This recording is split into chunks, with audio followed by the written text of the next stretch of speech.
So, have you ever thought about what a world without governments would look like? You mean total chaos and everyone for themselves? That's what most people think, right? Yeah. But anarchism isn't about chaos at all. It's about a different kind of order. Really? So anarchism doesn't mean no rules at all? Exactly. It's about self-governance and voluntary cooperation. People organizing themselves without someone at the top bossing them around.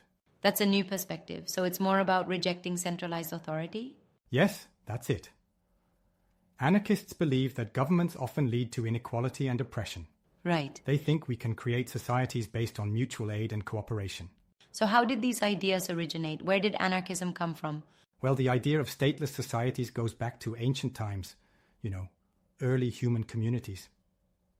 But modern anarchism really took off in the 19th century, reacting to capitalism and industrialization. Kind of like a pushback against the harsh conditions of the Industrial Revolution? Exactly. Think of it as people saying, hey, this system isn't working for us. Thinkers like Proudhon, who, by the way, famously said, property is theft, began to challenge the status quo. Oh, that's bold. And Bakunin was another key figure, right? Yes. Bakunin was all about collective action. And don't forget Emma Goldman, who fought for women's rights within the movement. So at its core, what principles does anarchism stand on? Well, first off, abolishing the state and any centralized power. Then there's mutual aid, people helping each other voluntarily. And direct action, meaning social change happens through our own actions, not through institutions. So like taking matters into their own hands? Exactly. It's like if you see trash on the ground, you pick it up yourself instead of waiting for someone else to do it. Haha, I like that analogy. Yeah. So they prefer community-driven solutions over relying on the government. Yes. Also, many anarchists oppose capitalism because they see it as another form of oppression. So they not only want to get rid of the state, but also challenge economic systems? Precisely. They aim for decentralization in all aspects. Decision-making happens at the local level.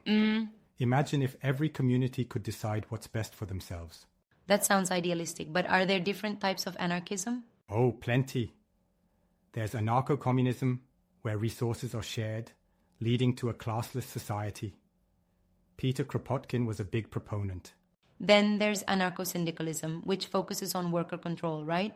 Exactly. They believe labor unions should run industries through direct democracy. And individualist anarchism emphasizes personal freedom and minimal collective structures.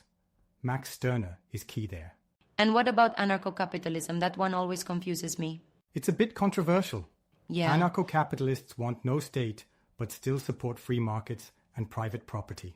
Isn't that contradictory? I mean, how do you enforce property rights without a state? Good question. That's part of the debate. Then there's green anarchism, which blends environmentalism with anarchist thought. That's fascinating. So, have any of these ideas been put into practice? Yes, though on a limited scale. The Paris Commune in 1871 attempted self-governance without a state, but it was short-lived. And the Spanish Civil War had anarchist regions, right? Exactly. In areas of Spain, anarchists ran communities and factories. It was a real-world example of these principles in action. What about in modern times? Well, movements like the Zapatistas in Mexico and Rojava in Syria are experimenting with decentralized governance. So despite criticisms, anarchism has had real-world influence. Absolutely. But critics point out that anarchism lacks practical structure for large societies. And security is a concern. Without a state, who handles defense and justice? Exactly. There's also the argument about human nature. Some believe we need authority to prevent chaos. But isn't it possible for communities to self-regulate? It is. And that's where cooperatives and decentralized organizations come in. They operate on anarchist principles and function well. So maybe a complete stateless society isn't practical, but elements can be integrated. I think that's a realistic approach. Understanding anarchism helps us question power structures and explore alternative systems. It's certainly given me a lot to think about.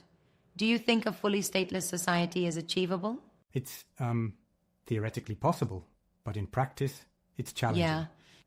But incorporating anarchist ideas can lead to more equitable societies. I was skeptical at first, but now I see the value in these ideas. That's great. Anarchism is often misunderstood. It's not about no rules, it's about self-imposed, community-driven guidelines. But isn't there a risk that without centralized authority, some people might try to exploit the system? That's a valid point. Human nature isn't perfect. But anarchists argue that without oppressive systems, people are more inclined to cooperate. I guess history shows both sides. Perhaps a balance is needed. Agreed. The key is to learn from these ideas and apply them where they can improve society. Definitely. This has been a really enlightening conversation. I couldn't agree more. Yeah. Always exciting to delve into such thought-provoking topics.